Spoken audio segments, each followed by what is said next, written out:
Baniday ko ninyo guys, nato diri sa Balutakay kay manghipos ta og kape. Dugay-dugay na pud day ko wala kasaka. Ingon nila wala day ulan-ulan diri.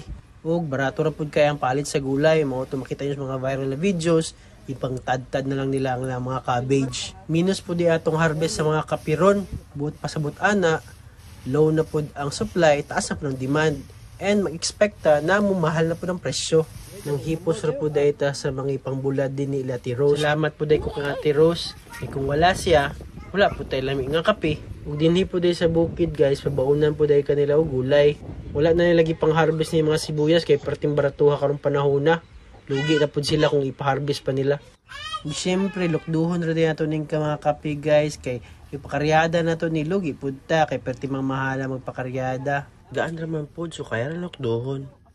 Di po day lali mag-process og kape oy. Labi na mag-uma og kape. So unta, makompensate po. Daka mong kahago. Ug kung gusto din niya makatilog lami ang kape, bistaha lang kami sa 2nd floor, Matina Town Square. Pasalamat po dahil ko balik kay Ate Rose. Murag ubay-ubay king gulay ang ipadala niya sa mua. Naay sibuyas, naay cabbage, ug napoy patatas di ay. Ingani day kanindot din sa among lugar guys. Tanawa ting ninduta, makarelax good, makawalag problema, wala pog stress. Pila na mahal? Kani, worth 50 pesos, pag 30 lang ang kilo. Yan, mga Chinese. Kani, kuan, upat ka buok na dagko, 50 lang siya.